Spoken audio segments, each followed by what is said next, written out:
ایک دور دراز کے گاؤں میں ایک حکیم چلتا پھرتا کہیں سے آ نکلا، اپنی دکان بنا کر بیٹھ گیا۔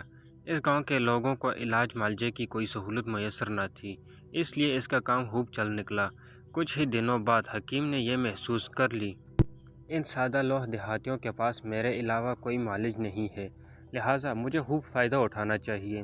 اب جیسے ہی کوئی گاہک اس کے پاس آتا، حکیم اس سے خوب پیسے بٹورتا اور دعا کے نام پر اس کو میٹھی گولیاں کوٹ کر دے دیتا۔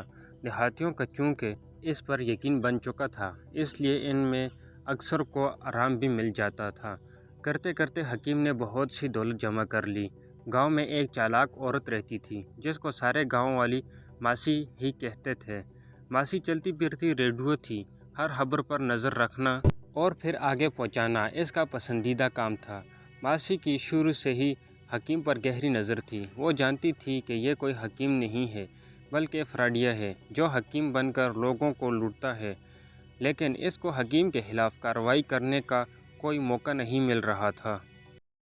ایک شدید گرم دوپہر جب گاؤں کے سارے لوگ گھروں میں دب کے بیٹھے اونگ رہے تھے تو ماسی اپنے گھر سے نکلی اور گرم لو سے بچتی بچاتی حکیم کے پاس پہنچ گئی۔ حکیم نے ماسی کو کچے مٹکے کا ٹھنڈا پانی پلایا اور آنے کا مقصد دریافت کیا۔ ماسی نے چور نظروں سے دائیں بائیں دیکھا اور حکیم کے کان کے پاس منہ لے جا کر بولی کہ مجھے مردانہ کمزوری ہو گئی ہے، کوئی اچھی سی دوا دے دے۔ حکیم کو ہنسی تو بہت آئی مگر وہ چھپا گیا۔ پہلے تو اس نے سوچا کہ ماسی کو بتا دے کہ یہ بیماری عورتوں کی نہیں مردوں کی ہے، لیکن پھر اس پر حسب معمول لالچ غالب آ گیا۔ اس نے ماسی سے کہا، آپ فکر نہ کریں، دوا ہے تو مہنگی، لیکن آپ کو ایک ہفتے میں فرق پڑ جائے گا۔ حکیم نے دوا کی پڑیاں بنا کر ماسی کو دے دی اور جب پیسے طلب کیے تو ماسی نے کہا، میرے پاس پیسے تو نہیں ہے، ہاں تم میرا ایک کانٹا رکھ لو، یہ حالت سونے کا ہے۔ حکیم کے تو مزے لگ گئے، اس کو سوچ سے 100 گنا زیادہ مل گیا تھا۔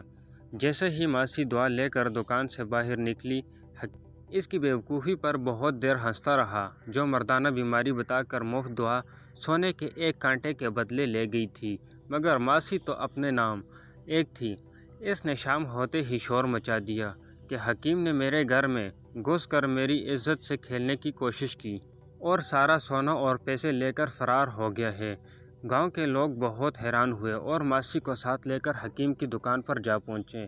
لوگوں نے حکیم کے سامنے ماسی کے لگائے الزامات دہرائے تو حکیم بیچارہ پریشان ہو گیا اور کہنے لگا، نہ تو میں اس کے گھر گھسا ہوں اور نہ ہی اس کی عزت اور دولت پر ڈاکہ ڈالا ہے، لیکن چالاک ماسی ضد کر رہی تھی کہ حکیم نے ایسا ہی کیا ہے، اس کی دکان کی تلاشی لی جائے۔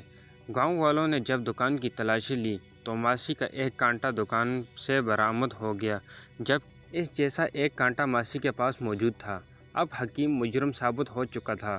حکیم نے اپنی صفائی میں کہا کہ یہ کانٹا میں نے ماسی کو دوائی دینے کے بدلے لیا ہے۔ جب لوگوں نے پوچھا کون سی دوائی تو حکیم بولا، مردانہ کمزوری کی دوائی۔ بس پھر کیا تھا، حکیم کے چراغوں میں روشنی نہ رہی۔ چالاک ماسی نے نہ صرف حکیم کی ساری دولت ہتھیا لی بلکہ اس کو گاؤں والوں سے جوتے بھی پڑوائے۔ اب وہ حکیم حکمت چھوڑ کر مزدوری کرتا ہے، لیکن برسوں گزر جانے کے بعد بھی وہ چالاک ماسی کو نہیں بھولا۔